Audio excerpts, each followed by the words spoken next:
उत्तर प्रदेश सरकार में मंत्री दिनेश प्रताप सिंह हमारे साथ मौजूद हैं और इनका एक जो ट्वीट है वो बहुत ज़्यादा वायरल हो गया। राजनीति गलियारों में उसको लेकर हलचल तेज हो गई। दिनेश प्रताप सिंह ने कांग्रेस की जो वरिष्ठ नेता हैं प्रियंका गांधी, उनको बूढ़ी कह दिया तो इनके आवास पर कालिक पोत दी गई, चोर तक लिख दिया गया और आज भी एक बड़ा प्रदर्शन हुआ है। सर ये बताइए, ये जो आपने एक ट्वीट किया जिसमें आपने ये लाइन लिख दी कि प्रियंका गांधी बूढ़ी हो गई, शायद इसलिए वो रायबरेली और अमेठी से चुनाव नहीं लड़ी, तो आप देख रहे हैं तमाम तरीके की सर प्रतिक्रियाएं आ रही हैं आपके ऊपर, जो है प्रदर्शन भी हो रहे हैं, व्यक्तिगत हमले भी हो रहे हैं, क्या कहना चाहेंगे सर? देखिए, वैसे तो मैं राजनीतिक व्यक्ति हूँ। राजनीतिक सवाल करना मेरा भी अधिकार है, मेरा भी विचार है और भारत के हर नागरिक का विचार है। और जहाँ तक बात रही, आपके मुंह से निकला कि एक बड़ा प्रदर्शन हुआ, मुझे तो नहीं लगता। अगर 5 आदमी को आप बड़ा प्रदर्शन कहोगे तो फिर कैसे काम चलेगा। कोई आदमी हाईलाइट होने के लिए मेरी चौखट पे अगर 5 लोग आवें और जिंदाबाद मुर्दाबाद करने लग जाएं, तो मैं उनको शुभकामनाएं देता हूं कि मैं भी उनको सुख दे सका। जो वो चाहते थे कि मैं हाईलाइट हो जाऊं, तो मैंने तो उनको भी सुख दिया ना। जो मुझे मेरे मुर्दाबाद के नारे लगा रहे हैं वो भी तो सुख हो रहे हैं, क्योंकि फोटो खिंचाना उनका काम था, उनका फोटो खिंच गया। रही बात मेरा राजनीतिक सवाल जो था कि प्रियंका गांधी उत्तर प्रदेश आई, पूरे देश ने देखा, उन्होंने कहा मैं लड़की हूं, लड़ सकती हूं। पहली चीज तो हमारे यहाँ जितना मैं जानता हूं, 50 साल से ऊपर के पुरुष और महिलाएं, लड़की और लड़के नहीं होते हैं, वो पुरुष और महिला होते हैं। हम लोग उनको यही कहते हैं। अगर प्रियंका गांधी अपने को लड़की कहती हैं तो ये बात जरूर कांग्रेसियों को चाहिए कि प्रियंका गांधी को सुझाव दें कि 50 साल की उम्र के पार करने के बाद कोई महिला अपने को लड़की हमारी भारतीय संस्कार संस्कृति में नहीं कहती है तो गलती की होगी, तो प्रियंका गांधी ने गलती की होगी। मैंने बूढ़ी भी तो नहीं कहा जाता है ना, तो आप उन्हीं को, यही तो बुरा लग गया कि क्यों उनकी नेता को आपने बुढ़िया बता दिया। आइए आइए मैं बताता हूं। मैंने कभी भी उनको अपनी तरफ से बूढ़ी नहीं कहा। जब प्रियंका गांधी ने स्वयं सार्वजनिक सभा में कहा कि मैं बुजुर्ग हूं, आप नौजवान लोगों को कहती हूं कि आप ऐसा करो। जब प्रियंका गांधी स्वयं अपने को बुजुर्ग घोषित कर चुकी हैं, तो अगर मैं उनको जवान कहूं तो भी कांग्रेसियों को मिर्ची लगेगी। तो अगर वो खुद बुजुर्ग कर रही तो मैं उनको खुद बुजुर्ग कह रहा हूं, इसमें कौन सी बुरी बात है भैया, मुझे बताइए। और अगर वो, मैं राजनीतिक रूप से मानता हूं कि अगर कोई भी राजनीतिक व्यक्ति पहला कदम राजनीति में रखता है, और ये प्रियंका गांधी का पहला कदम है चुनावी राजनीति में, तो जब कोई पहला कदम रखता है तो जहां से वो खुद चुनाव लड़ता है, जहां पैदा होता है, जहां रहता है, जहां सेवा करता है।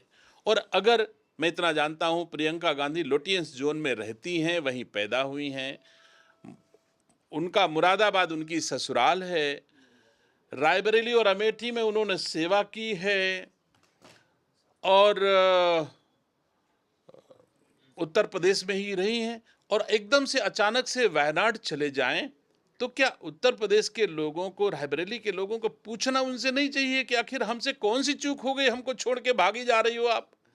तो वही सवाल मैंने पूछा है, इसमें कोई गलत नहीं बात की है। और मैं आज भी कहता हूं कि प्रियंका गांधी अगर गलती करे होंगी तो दिनेश सिंह ने भी गलती की होगी।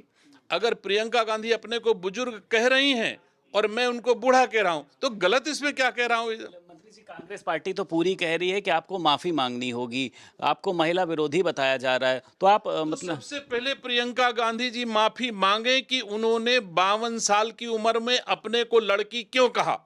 अगर माफी मांगना है तो पहले प्रियंका गांधी माफी मांगे। और कांग्रेस के लोगों से मैं कहना चाहता हूं कि प्रियंका गांधी से माफी मंगवावें।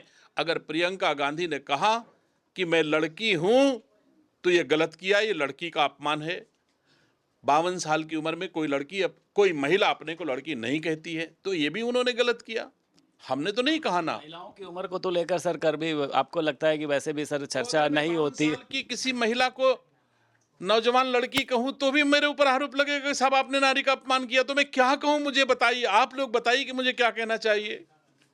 अगर 52 साल की किसी महिला को मैं नौजवान लड़की कहूं तो भी मुझे आप सवाल खड़ा करोगे, और अगर मैं उन्हें बुजुर्ग नारी कहूं तो भी आप मुझे सवाल अपमान करो। कार्यकर्ता जो भी 4, 5, 10, 8 कार्यकर्ता हैं आपके यहाँ पहुँच रहे हैं, नारेबाजी करते हैं, कभी कुछ स्प्रे से लिख देते हैं, तो आप इनको क्या कहना चाहेंगे? कुछ नहीं, अगले दिन से कांग्रेसियों से मैं कहना चाहता हूं कि अभी 2 बार आए हैं तो दरवाजा बंद मिला है।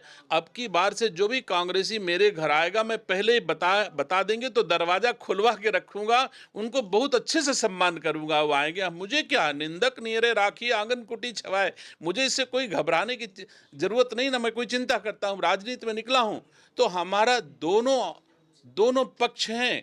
हमको कुछ लोग रायबरेली में पड़े मतदान का 85% वोट मुझे मिला है, तो एक तरफ हमारे समर्थक भी हैं तो एक तरफ हमारे आलोचक भी होंगे।